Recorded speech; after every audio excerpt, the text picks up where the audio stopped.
Well, hello, everyone. I'm Rick Morgan, a partner at Husch Blackwell, and I want to welcome all of you to a second in a series of 6 programs on navigating mold and contaminated building litigation. This session focuses on understanding the science of mold. Before we begin, I'd like to cover a few housekeeping items. At the bottom of your screen, your audience console, there are multiple application icons for your use during the program today. If you have any questions during the webcast, please submit them via the question box. We will try to answer all questions during the webcast today, but if a fuller answer is needed or we run out of time, the question will be answered later via email. A PDF of this presentation is available in the program materials folder that you see.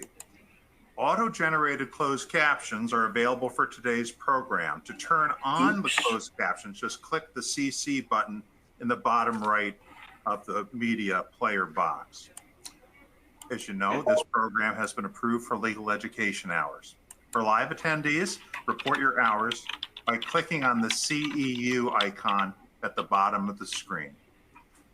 A certificate of attendance, including the course number, will be emailed to you tomorrow, along with the recording of the webcast for watching and hopefully for sharing. Towards the end of the program, be sure to complete our short survey. We use your feedback to plan future programs and make sure we're meeting your needs. So now let's get started with the program. I've had the pleasure of representing private companies in high exposure toxic tort litigation for a number of years. I've tried cases all over the country and appearing in courthouses in well over 30 states.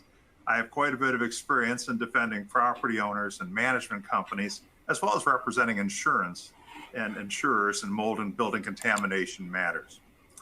Joining me today is my partner, Michael Klebanoff, out of Washington, D.C. He has a practice focused on defending landlords and other companies in suits across the country, including defeating the kinds of claims and plaintiffs use in mold and contaminated building litigation. He has experience defending against these lawsuits and arbitrations from Hawaii to the East Coast and focuses on class action and appeals. We are also joined by some wonderful, wonderful experts, Chester Clark, industrial hygienist Mike Smith, and Dr. James Wedner. Dr. Clark is with Exponent out of Baltimore, Maryland. And he is a licensed physician, board certified by the American Board of Preventative Medicine and Public Health and General Preventative Medicine. His areas of expertise include health effects of indoor mold exposure, epidemiology, occupational health, international health, and infectious diseases. Mike Smith is a certified industrial hygienist, or a CIH, with WSP. WSP is a global engineering and environmental consultant firm. Mike is nationally recognized as a mold expert who has provided professional opinions, testimony, and depositions and trials in multiple cases since 2006, and he's been an industrial hygienist, or an IH, since 1988. Mike and his colleagues perform mold and other indoor environmental quality, or IEQ, assessments, provide remediation guidance, sampling, and other IH services to the insurance industry and many other client sectors. Dr. H. James Wedner is a renowned allergist and immunologist specializing in asthma, allergic diseases, and immunological disorders. He holds the title of the Dr. Philip and Arlene Korenblatt Professor of Medicine at Washington University's School of Medicine. Dr. Wedner has extensive experience in clinical immunology and has contributed significantly to the field through his research and publications. So now let's turn to the meat of the program. One of the things we know as attorneys and as experts is the importance of having good science and good scientific experts in a proceeding where mold claims are made or being litigated. We have to be able to teach and educate the judge and the jury about the scientific principles central to the defense. The success of the defense in mold and contaminated building matters really relies on the science to overcome the emotional feel and the natural ick factor that exists with mold cases. this is especially important given the level of scientific knowledge of Americans. As you can see from the slide, most Americans fall short in scientific knowledge. It's not a strength. If we can't win the battle of the experts on the science, we will have an uphill battle. With strong teaching experts like these three, we can have a successful defense based on the science. So now we're going to turn to our first poll question for all of you. How would you rate your understanding of science? Please go ahead and answer. Good, bad, or ugly?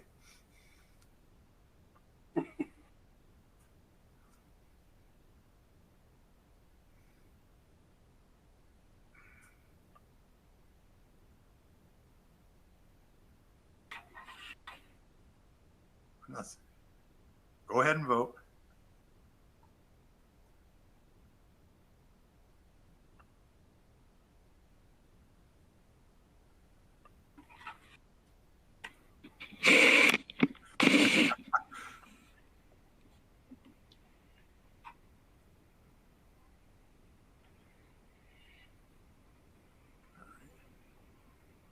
We did not get an overwhelming response to that question. There we go.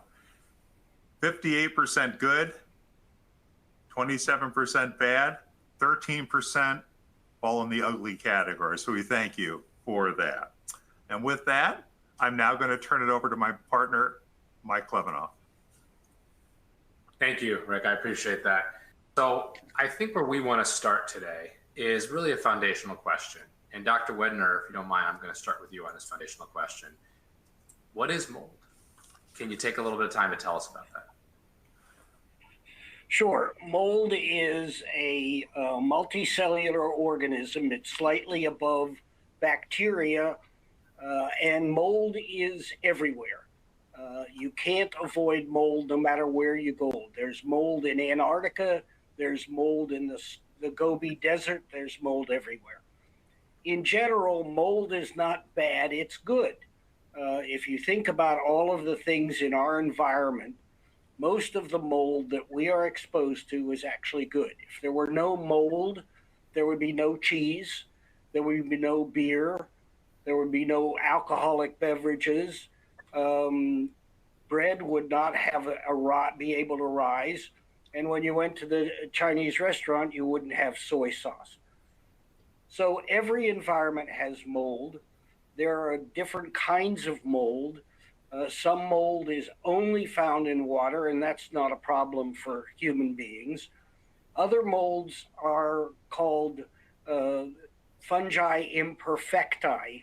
What that means is we don't have a true understanding of what kind of a mold they are because we've never seen their sexual reproduction. But mold is everywhere. There's no way you can get around it. It's both outdoors and indoors, and certain molds like Aspergillus and Penicillium are considered indoor molds, and others like Cladosporium and Epicoccum and Alternaria are considered outdoor molds. It's important to remember this is the pollen season here in St. Louis and throughout the United States. There is 1,000 mold spores in the air for every pollen grain. Thanks, Doctor. I appreciate you explaining that, and I get that there's mold, it could be air, the food, water. It sounds like when it comes to a person, it's your skin, your GI tract, your mouth. There's also somewhat related concepts we've heard about VOCs, or proteins, or mycotoxins. Can you take a minute to tell us how those differ from mold or what those are?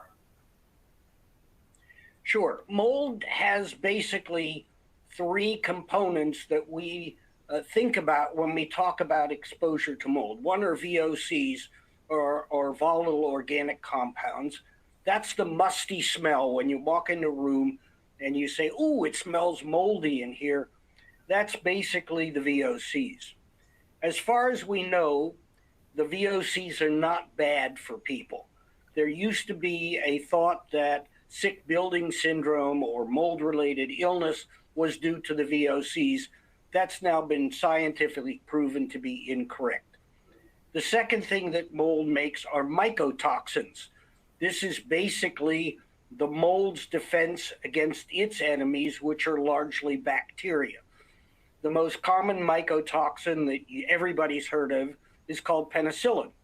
And many of the mold, excuse me, mold-derived antibiotics are derived from mold, and they're mycotoxins. And finally, there are proteins in mold, and those are the things that cause allergy. And mold has many allergens. For example, in our study of some molds, as many as 56 different proteins in the mold are capable of causing an allergy. The important thing to remember is that VOCs are not bad for you. Mycotoxins are only important in human health if you eat them, not if you breathe them, because they are big in terms of their molecular size, and they're not easily aerosolized. You get more mycotoxins from food, particularly in a Chinese restaurant, than you do in a lifetime of breathing air. So the only thing that is important for us in terms of the health effects are the allergens. And so we say there are four things that can happen. Only one of them is bad. You can go in an environment where there's no mold. That's not bad. You can go in an environment where there's mold, but you're not allergic to that mold. That's not bad. You can go to an environment where you're allergic, but the mold to which you're allergic doesn't exist. The only time you get into trouble, or patients get into trouble, is when you're in an environment where there is a mold genera to which you are allergic. So I want to talk more about what you just said about the allergy and how that works. One question, though, I had is I heard you say mold is everywhere. But what about like in a hospital setting or surgical operating room? Is it really is that the case that mold's going to be there too? I'd love to tell you that no, there isn't, but we've sampled hospitals, and I can assure you there's mold in hospitals, even hospitals, excuse me, where there are, quote, clean rooms. And if you carefully sample operating rooms, there's even mold there. You just can't get away from it no matter where you go. All right, well, now that we know it's around, let's talk about what you mentioned there right beforehand about an allergy, and that the allergy tells us something about a pathway to health effects for mold. And could you tell us a little bit about, I think you started to tell us, but the different directions that one can go in terms of health effects depending on what kind of allergy they might have? So molds can be an allergen if they're in your environment, and if you're exposed to them for long enough, you may become allergic. And so if you're allergic, then mold can exacerbate asthma. It can exacerbate other respiratory ailments like allergic rhinitis and allergic conjunctivitis. But if you're not allergic and you're exposed, mold in and of themselves do not cause symptoms of allergy. You have to be pre-sensitized, and as you can see on the left side of this slide, you have to have a positive skin test or an in vitro test to demonstrate that you are truly allergic to the specific mold genera that we're interested in. If you're allergic to outdoor molds, going indoors is actually good for you. And so and for many of our patients, we say that going indoors, closing the windows and doors is actually a safe haven. But you have to remember, even if the windows and doors are closed, mold from the outside will get into the residence. So can you tell us a little bit about, given how critical it is about whether or not someone has an allergy and an allergy to that specific mold? I get we're operating at 10,000 foot level generality here, but briefly how that allergy works. So in order to become allergic, you have to be exposed. If you're not exposed, you can't become allergic. And if we take the example of pollen, right now we're in the tree pollen season here in St. Louis. The pollen gets into your nose. It's picked up by specific cells, and those cells recognize the pollen as something it needs to make an immune response to. And it interacts with T cells called Th2 cells, and it indicates to the Th2 cells to talk to the B cells, which are the antibody producing cells, to make an antibody called IgE, which is directed specifically against that pollen protein. When exposed to that pollen protein, the IgE has bound to a cell called a mast cell. The mast cell contains all sorts of bad chemicals, histamine, prostaglandins, enzymes, and when you're exposed for a second time, the mast cell then spits forth these mediators, and it's the mediators which cause the symptoms of allergy: the runny nose, the itchy, scratchy, watery eyes, the cough, the asthma. Excuse me. It's also important to remember that there are substances which are not allergens, but what they do is they interact directly with that mast cell, and they make the mast cell release its contents. So this doesn't require sensitization. This is a standard. Some drugs, for example, will interact with a mast cell, and you will get what for all the world seems to be an allergic reaction, but there's no allergen. It's just that the drug causes the mast cell to release its mediators, and the symptoms that we all know are then present. So I've heard you say more than once now that it's not just I'm allergic to mold, end of sentence. There has to be an allergy to some kind of specific mold. And I'm not going to make any of us read all of these names right here, but can you just give us a brief overview of the genera or species categorizations and what that means for allergies and how that's necessary to be allergic to a particular... Yeah, go ahead. As you can see here, this is a brief list of many of the genera of mold. It's been estimated there's something between 250 and 500,000 genera of mold. So this is a slight, and they are somewhat related to one another. And as you can see, we have the blastomycota. These are, the two tops are in water. We don't worry about those. And then you can see the ascomycetes, ones that can be allergenic. But there's also the basidiomycetes. The basidiomycetes are the mushrooms, the toadstools, and one of the most expensive foods known to man, truffles, is actually a member of the Basidiomycota. So you can see that this is very specific. The important take-home message is that although some fungi do look and act like others, the allergic response to fungi is extremely specific. So if you're allergic to aspergillus, you're not necessarily allergic to penicillium. And if you're allergic to penicillium mold, you are not allergic to penicillin. This is something that we hear often. I'm allergic to penicillium, so I can't take penicillin. Not true. So important is when you're thinking about mold, you have to think about what mold is there, what is the general habitat of that mold, and how does one get exposed to it. I think you'll hear more of that later. Thank you, Doctor. In your decades that you've been working on this, I think this question will be of interest to everyone because there seems to be an increase in litigation over the years. Have you seen anything in terms of an increase of allergies or asthma over the decades too? So this is the picture here is a classic from the New England Journal of Medicine, showing that as the number of infectious diseases has gone down, the number of immunologic diseases has gone up. And if you plot these together on the same, you'll see that they are literally parallel.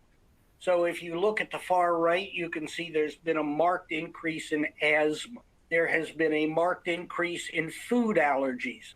When I was a child, nobody had food allergies. Now, if you go into grade school, every door has a mark on it that says, this is a peanut free, this is a tree nut free. And why is that? Well, we think that the basic for it is called the hygiene hypothesis.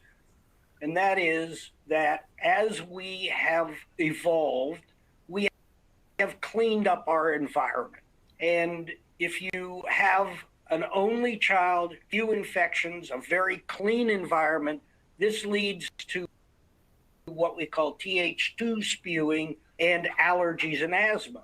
If you're in a relatively dirty environment, daycare, a lot of kids, infections, microbes, and in particular animals, you have a much less chance of having allergic disease. The best example of that is if you grow up on a farm in Switzerland, where this has been studied extensively, your chances are 1/3 of having allergies than if you grew up in the city in Switzerland. And this is early in life, and it determines your basic type of immune response. Th1 makes you an immune response against bacteria, Th2 against allergies. And this is continuing to rise. The incidence of food allergy is going up about 7.6% per year in the United States. And interestingly, it's going up in every country in the world that's been looked at. Well, thank you for providing some of that background, Dr. Whitner. That's helpful. I want to take that now and shift a little bit to talk about what that means in a bit of a litigation context. And Dr. Clark, if you don't mind, I might turn to you and ask you if you could take us to somewhere we start talking about association and causation. Absolutely. It's a very, very important thing to understand the difference between the two. So often people will say association and causation are the same. So for example, my first comment here, if a study shows a strong, statistically significant association, doesn't that prove causation? Well, to look at that, there's two studies right here, and then I have another one in the next slide. This first one is an interesting study that was done by a gentleman, Cease, and published in 1988. And what he did, that was concern in West Germany at the time that there was a declining number of babies born. And so he took the number of brooding storks, pairs of brooding storks, and matched in a graph, he matched that with the number of babies being born. And interesting enough, it was a significant correlation. And he pointed out that there's really should be no question about this, because clearly if the number of storks is decreasing, of course, the number of babies being born is going to be decreasing. So there's one very statistically strong correlation that, unless you believe that storks deliver babies, is not does not prove causation. So then another gentleman also looked into storks delivering babies, and in his analysis, he looked at several different countries and the number of pairs of storks and the number of the rate of birth rate in the different countries, and he found that there was a strong, significant 0.008 significant, which is very significant p-value, relationship between storks and babies, showing, of course, that storks deliver babies. And then the next slide, sorry. So the next slide, we have a little graphic opportunity here. You can see ice cream purchases, and you can see amounts of sunburn. And so if you look at this, you realize that, I didn't know, but ice cream purchases actually cause sunburns? Interesting. All of this tongue in cheek, obviously.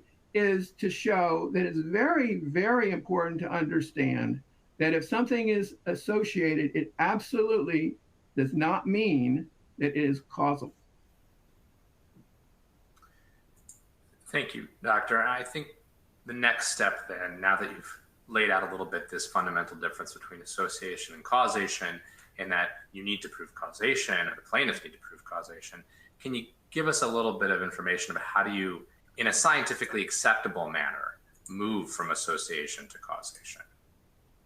Absolutely. There's criteria, and the IOM, in the 2004 IOM review of the literature, which we'll get to actually shortly, they have it nicely written about how they decided to go from a strong association to decide if something was causal, okay? And I'll go through the first few of these because the first 5 are the ones that are really the ones that they use, IOM uses, and all of this is based on the Bradford Hill criteria.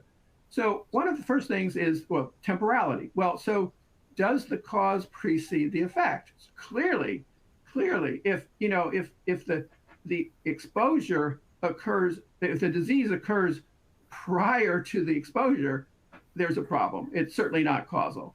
And what about biologic plausibility? Well, I think we just saw how a strong association with storks and babies could be thought of as causal, perhaps, but maybe there's a little trouble with the biologic plausibility with that thought. What about consistency? Well, let's say you have 10 studies, and there's 10 studies, all 10 studies show basically the same thing. It's good studies, they're good studies, and they show a consistency of the association in the studies. That's good. Well, that's important to know. But what happens if you've got like 10 studies and you got 4 of them are good, but 4 of them don't show that association, and 2 of them are sort of wishy-washy. There's kind of on the line.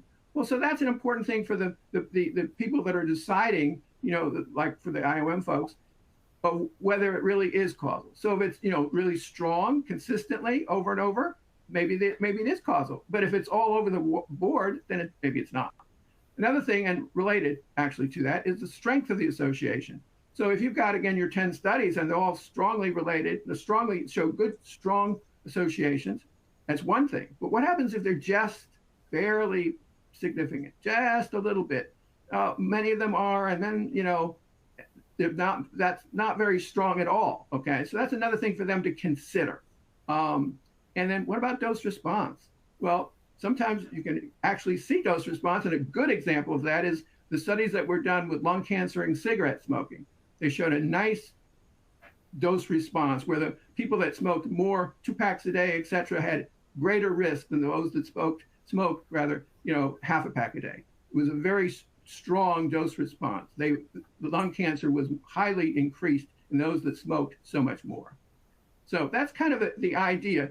It's important for them to understand that, first of all, in terms of these reviews of the literature, which we'll get to in just a moment, what happens is they look and they see and they find studies, a particular condition, and they say, okay, well, this condition, they review the literature, they have numerous studies, and this condition fulfills what we feel is a strong association. Then, and only then, they begin to look at these other items that they have to approve or they have to have in order to make them, or for the people that are doing this, to decide that this is indeed causal. So I think you mentioned the literature, and I think that'd be a great place for us to go now. And maybe you could tell us a little bit about what does the scientific literature say on mold and causation and exposure? Absolutely. Well, the first real deep, thorough evaluation was done by IOM, the Institute of Medicine, and that was in 2004. And they reviewed numerous literature, and they looked at numerous conditions and diseases to see what was possible in terms of indoor exposure to mold, what illnesses, what conditions were perhaps causal, what could indoor mold cause?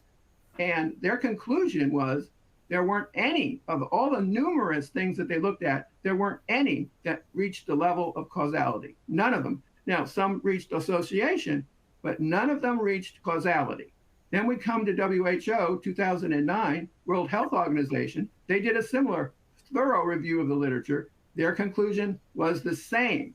None of all the studies, none of the diseases and conditions that they reviewed reached the level of causality. In other words, indoor mold did not cause any of them. Now we come to 2016. The French Agency for Food, Environmental and Occupational Safety and Health, okay, that's a lot of words, they reviewed the literature, mostly with respiratory illnesses and conditions, and they had a different conclusion. Their conclusion basically was that as far as causation, they felt that the development of pediatric asthma and the exacerbation of pediatric asthma was causal. So that was different.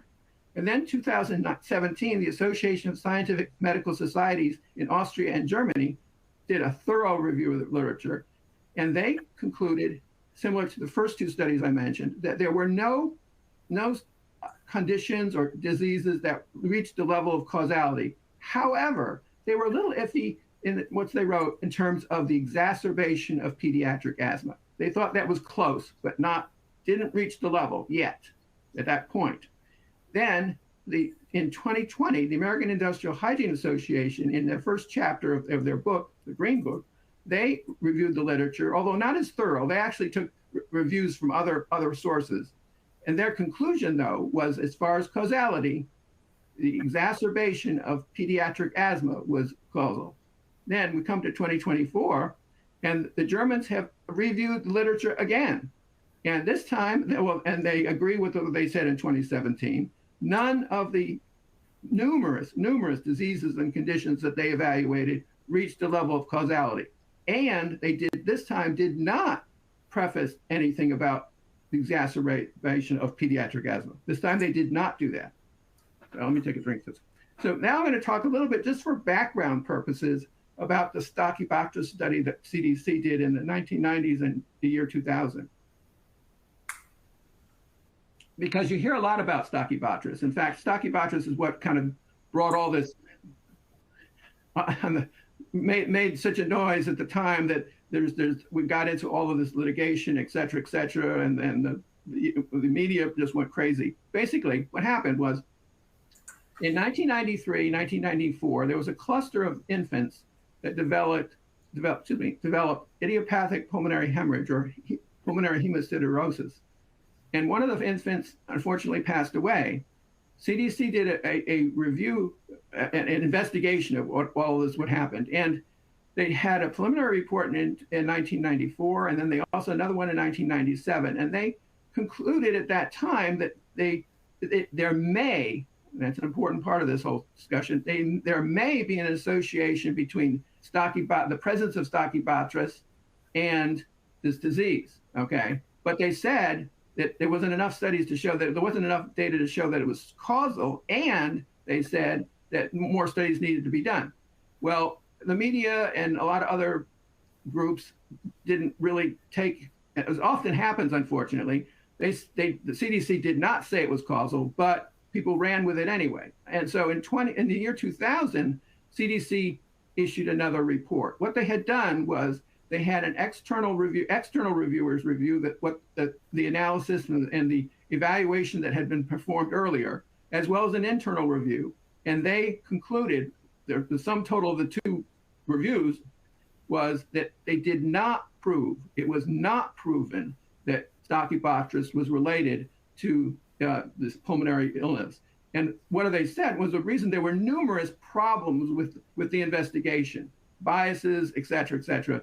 And so consequently, their sum total of all of this was, it has not been proven that Stachybotrys causes pulmonary hemorrhage in infants. However, I can tell you there's often on the stand, or et cetera, you'll see this brought up as if they didn't read the 2000 article, et cetera.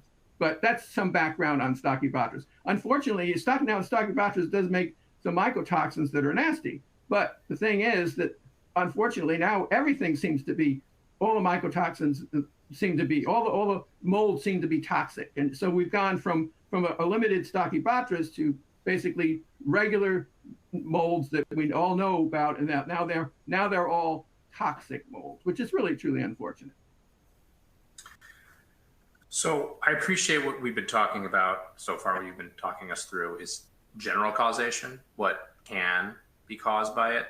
But I think would be helpful to take a minute on is this concept, how specific causation plays in. So where there's a particular plaintiff, what you or someone else in your shoes as a scientific expert would do to see if the plaintiffs had established the specific causation as well.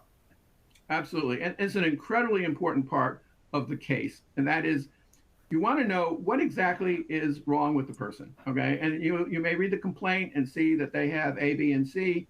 And you want to know, do they have that? Or do they have something else? Or do they not have any of that? Well, a good example, for example, I had a case where a lady said that she never had asthma. This is an adult. She never had asthma. She went into the apartment. She lived there 2 years. She got asthma almost immediately. She's been using her inhaler all the time. She's left the apartment and she still has to use the inhaler. She's got asthma for sure. I reviewed the literature, reviewed the medical history of her medical records. She never had asthma. She never had asthma before, which was true, but she didn't have asthma while she was in the apartment. She didn't have asthma while she was out of the apartment. She never had asthma. And so the case was dropped. Another example, I have a similar kind of thing, how important it is to really look at the medical records. A mom said that her little girl, who was 3 when they entered the apartment, was fine. And then shortly thereafter, she developed asthma. Again, asthma. This is pediatric asthma. So she got so ill, she had to have a nebulizer treatment frequently, a daily nebulizer treatment, et cetera, et cetera. She couldn't go outside to play with her friends. Sounded horrible, sounded bad.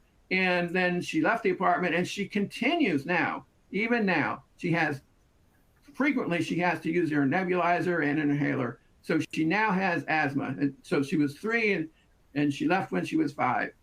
Well, I looked at the record and that's what the mom said in her deposition.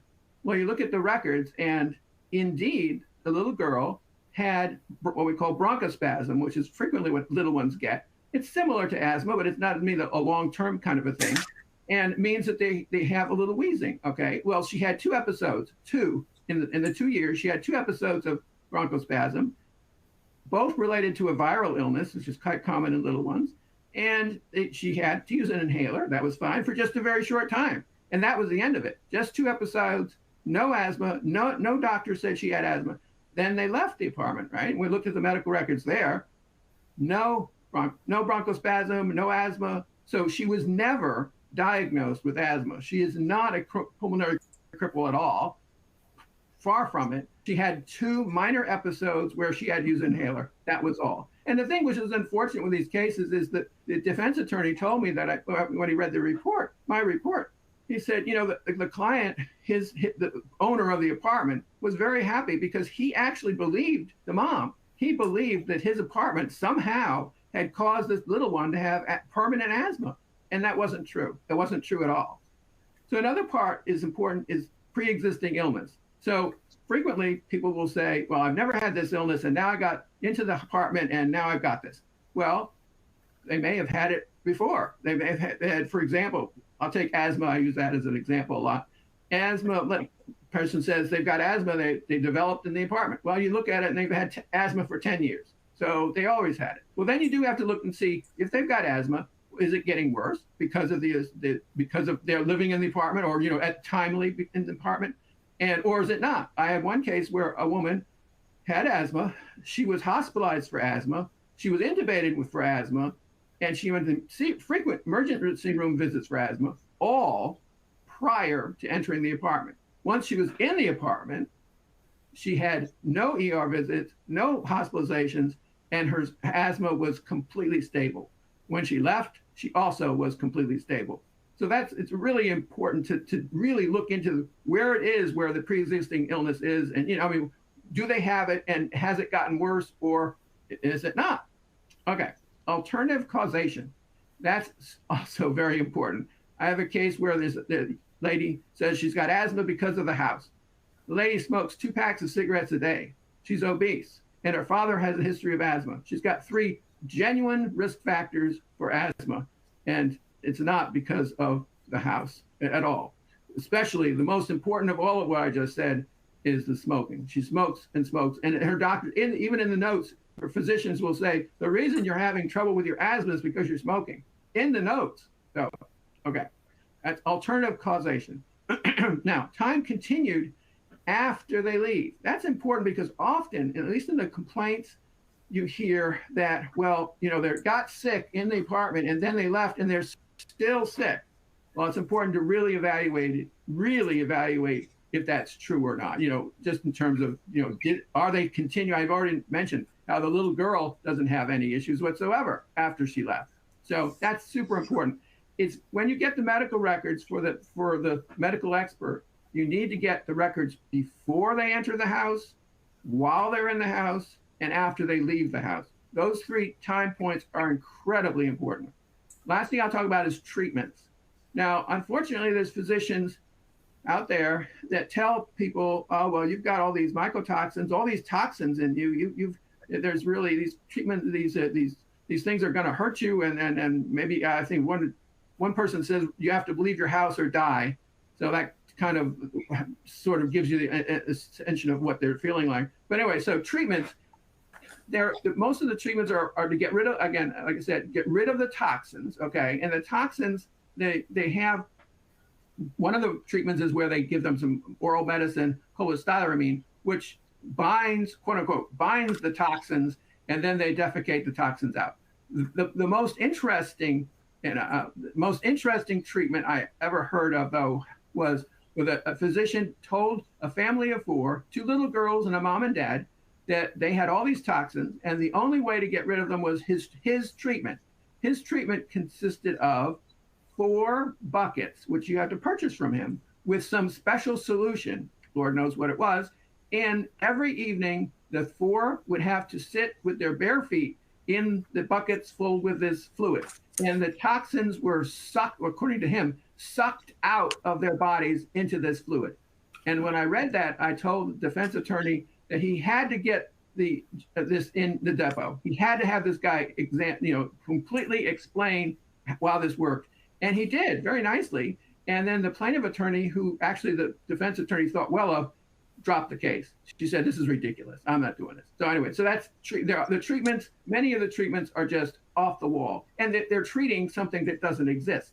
Okay, that's that for that. Thank you, doctor. I appreciate that. So we're going to shift in a little bit of a different direction now with Rick.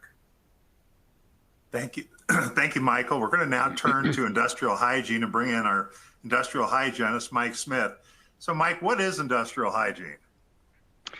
Industrial hygiene is a science and an art of identifying, evaluating, and controlling workplace hazards to protect worker health and safety.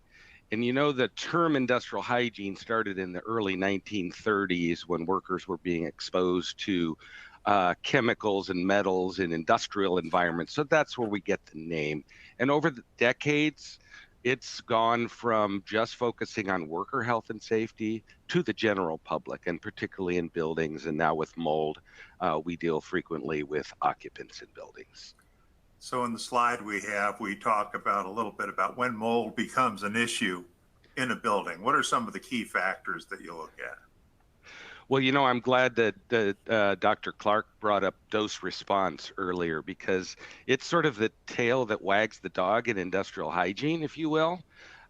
With a lot of chemicals and metals and particulates like lead and toluene and silica and formaldehyde, we do have a dose response relationship that has been borne out through good science, where we know that with increasing dose, we have an increasing health effect. And you see there in the middle, there's a range of increasing effect with increasing dose. So there's a threshold. There's something that we industrial hygienists can rely on. We've got a number. It's either in a guideline or it's actually in a regulation that says, if you're exposed over that amount, you will have X health effects. The problem with mold is we don't have that. And it's really a big problem in terms of, in particular, air sampling, and we'll get to that. Well, let's talk a little bit about that. With individual chemistries, it can be rather easy to establish a dose response curve, and when things become concerning. Why is that such a problem in mold world? Well, the problem in mold world, Dr. Wedner mentioned there's 250,000 to 500,000 genera of mold. So we have all these different biological agents, and there's such a wide diversity of those agents that we just don't have. There's a lot of research. The research isn't lacking, but the strong evidence that leads us to a dose-response relationship where we can at least isolate one of them, let's say Aspergillus or Stachybotrys or any one of them, and say there is a dose-response relationship, and here's the threshold, and if you're exposed above that, there's a problem. The strong evidence is definitely lacking. So the tail that wags the dog in industrial hygiene is if we have a threshold, then we can have a method. We can have a good method. And for example, NIOSH, the National Institute of Occupational Safety and Health, has created many of these analytical methods that we could follow as industrial hygienists. So for lead or toluene or silica, we have a method. We know how to sample for it. We know how to analyze the sample, and we know what threshold to compare it against. We don't have that for mold. Well, that's going to be very helpful. That's going to be very helpful to the defense. I mean, the plaintiffs will always have the burden of proof to show general and specific causation that the exposure could cause the illness and that there's a dose that would have actually caused the illness. So that really is a strength for the defense, isn't it? It is a big strength for the defense. And I know I've been involved with a lot of litigation where numbers are thrown around and sample results are thrown around by other consultants or other industrial hygienists. You know, you had this level of mold and that level of mold. But again, without a threshold, you just don't, you cannot make definitive statements about health effects related to airborne levels of mold. We had a question earlier in the presentation about the idea of toxic mold or black mold, as it's generically called, being dangerous. We talked a little bit about the Cleveland Stachybotrys study, which was kind of the first study that kind of talked about that. Talk a little bit about that from an industrial hygiene perspective. Well, every time I hear those names, I sort of shudder. I wish people would get away from even using toxic or black mold. So Dr. Wedner mentioned earlier that molds, some molds do produce mycotoxins. That's not, everybody knows that. They produce them, but it doesn't mean that if we're exposed to molds that make mycotoxins, that we're necessarily going to have a health effect due to airborne exposure. So I don't think it's useful to use toxic mold. It doesn't do anybody any good. And also with black mold, the general public seems to think that black mold is associated with Stachybotrys, but it's not. Some Stachybotrys are black, but so are many other genera of mold. It's not unusual for me to analyze a sample and find other genera of mold that are black. So I almost want to think, who cares if it's black or green or pink or whatever? It's just the color that's associated with that mold. So you can't look at the color and have any conclusions about its impact on people or the residents, correct? No, and in most cases, mold is mold. I mean, the mold growth is what we really need to focus on, and we'll get to that shortly. But that's really the big thing is to try and prevent it in the first place, and when we find it, try and remediate it and get rid of it. So thinking about remediation, how do you determine what an acceptable risk is going to be as you're looking at a remediation? So let's go back to bullet number 2, because that's the tail that wags the dog. With mold, we don't have that dose-response relationship. So starting with that means that determining acceptable risk is a little bit more difficult. So we have to look at other things. We have to look at the severity of the health effect. Most of the times as an IH, I'm not going to know who in the building has what health effect. So I'm blind to health effects when I go there, unless it's litigation and I'm aware of that before I go out. So risk is going to be associated with severity, with dose. It's also going to be associated with our ability to control agent exposures. That's part of what industrial hygienists do, is when we identify an issue, we come up with a way to control exposure. to that. And in the remediation process, we come up with those measures. And there are also economic costs to consider in terms of risk.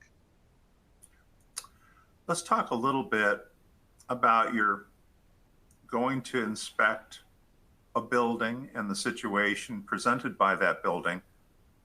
What's the first thing you would do as far as an inspection? Well, the gold standard in industrial hygiene is not air sampling.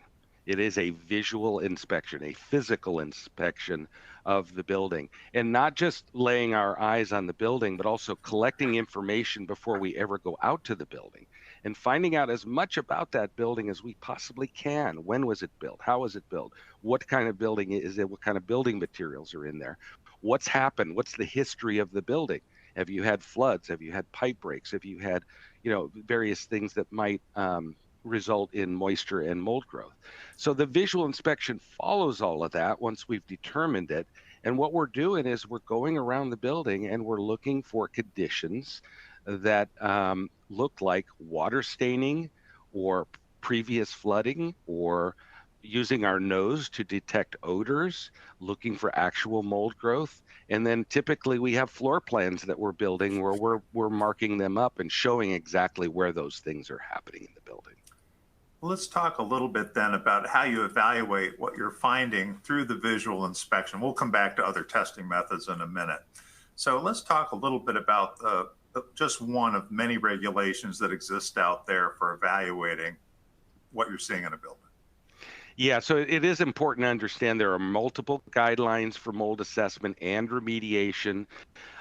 This particular one, IICRC, is the restoration contracting industry. And so they wrote this specifically to aid remediation contractors in how to properly remediate. But this is an industry accepted guideline. Industrial hygienists follow it.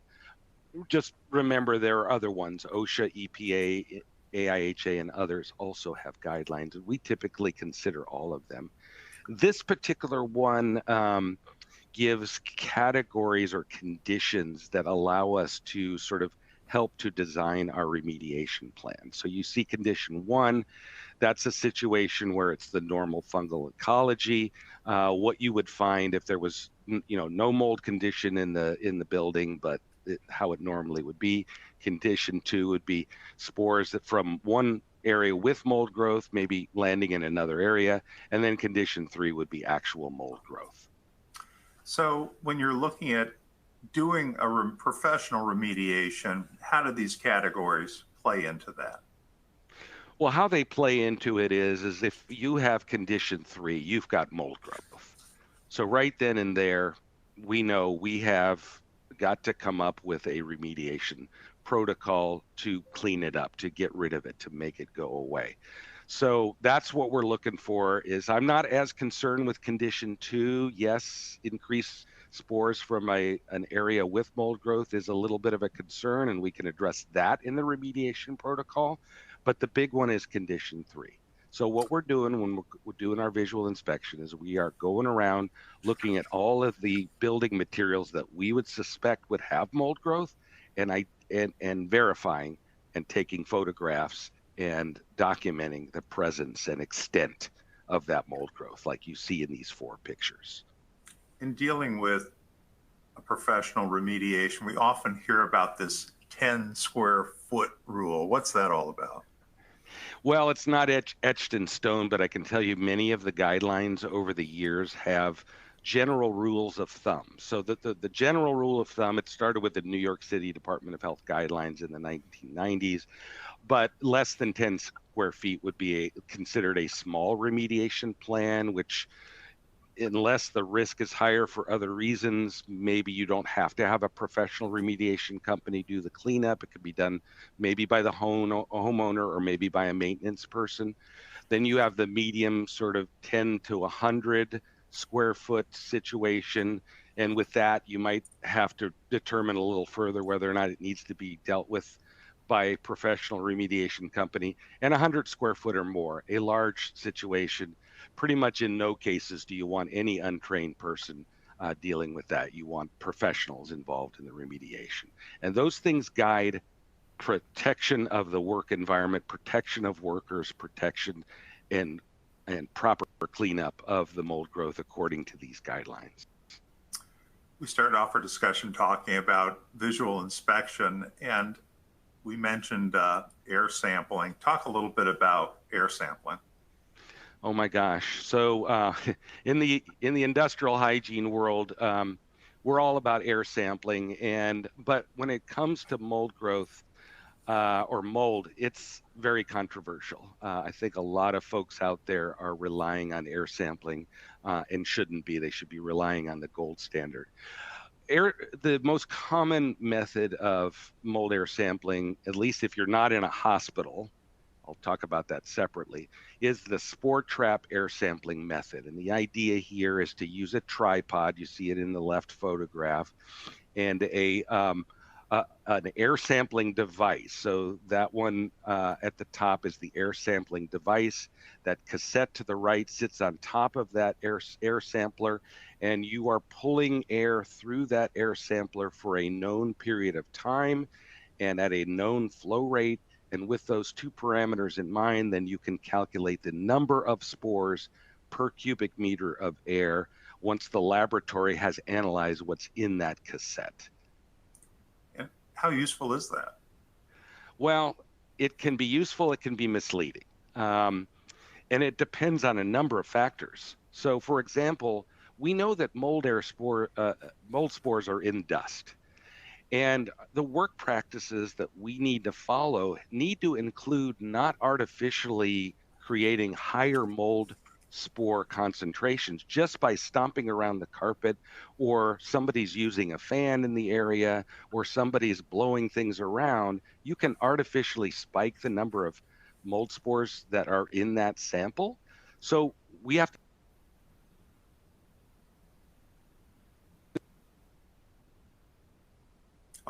Michael, we're losing your sound.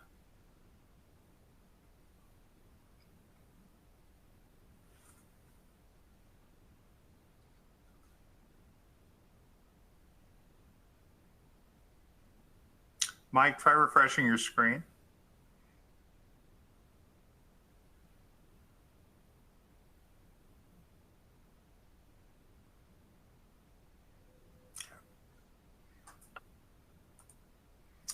So, Mike, can you hear us? We cannot hear you.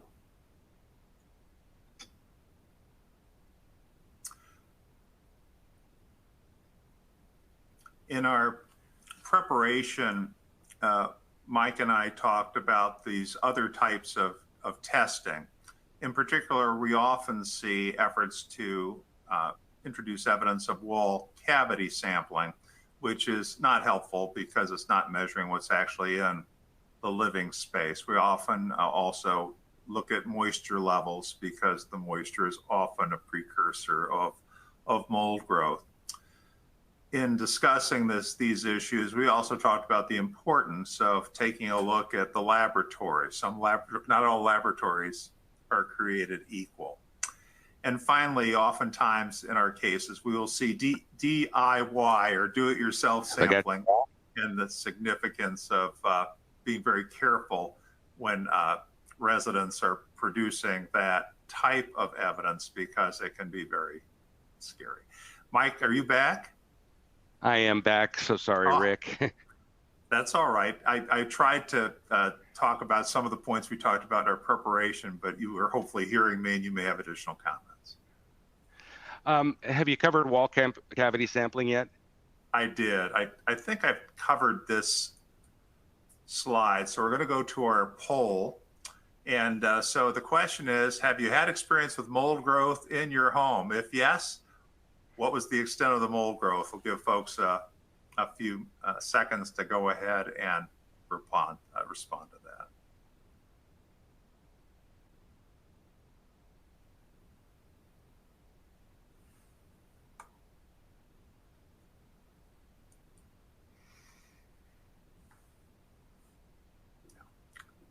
You all live in relatively mold-free environments. That's good. So we're about ready to finish up. And Dr. Clark, I wanted to bring you back in at this point to go back to this whole issue of association and causation, and to talk a little bit about what you've experienced in that in your testimony. Yeah, what we have here is what I actually had to experience. Frequently, especially in depots, etc., you'll have the plaintiff attorney will try to push you to say that, well, it really doesn't matter, does it, that there's an association that really is causal, and that's kind of why I pushed the description of the storks and the babies, et cetera, because truly what's important is the science, and the science does not say that an association is causal. It does not. So in this question, can you rule it out? Yes, I certainly can rule it out. The science does not, all I have to do is think of storks and babies. So yeah, I can rule it out. All right. Well, we're getting toward the top of the hour, and we were going to spend a little bit of time talking about, dealing with plaintiffs experts who don't necessarily follow the science. And we had the example of Dr. Scott McMahon, who is a pediatrician from Roswell, New Mexico. We frequently see, and we've had good luck, because if they can't talk about the duration of exposure, the dose of exposure, going ahead and connecting the species with alleged health effects, that can be a real problem. So Dr. Clark, we have to rely on experts like you and Dr. Wedner and Mike Smith to kind of ferret out these problems with the other experts, correct? Yes. And I point out to the audience that the last bullet, he could not identify peer-reviewed studies showing a causal link between mold and his plaintiff's claimed illnesses. Very important. General causation, super important. With that, we want to we recognize we've gone over. We apologize for the technical difficulty. We do have a question. We had one question, and I don't know, Dr. Wedner, Dr. Clark, you want to briefly touch on this, about the process of sensitization. How does someone go from being not allergic to allergic? Is there a certain dosage threshold? Are there confounding factors that create sensitization? We are over time, so just a couple of nuggets on sensitization. Yeah, well, as Dr. Wedner had said earlier, actually this might be better for Dr. Wedner, but I'll start, maybe Dr. Wedner can chime in. Basically, you have to be, in order to be sensitized to a particular mold, you have to be exposed to the particular mold. And that's what he said earlier in our seminar here. And then as to the amount, and certainly there's several things that are involved. Certainly, your predisposition, perhaps your genetics, et cetera, and other things might be, the amount you're exposed to. But one of the things I remember there's an article by Bush from an allergy standpoint, and that was most sensitizations that occur from outdoor mold and from the outside. That's because most of the exposure, the numbers of mold spores outside is much higher than it is inside. And with that, I think I should defer to Dr. Wedner. Dr. Wedner, is right in your wheelhouse. What do you got for us? The first thing to remember is that you have to be genetically pre-programmed to be allergic. So about 50% of the people in the United States are what we call atopic, which means that if you are exposed to the right allergen, you become allergic. And then genetically, some of us will become allergic to some allergens, and some of us will become allergic to others. So you have to have two things before you can become sensitized.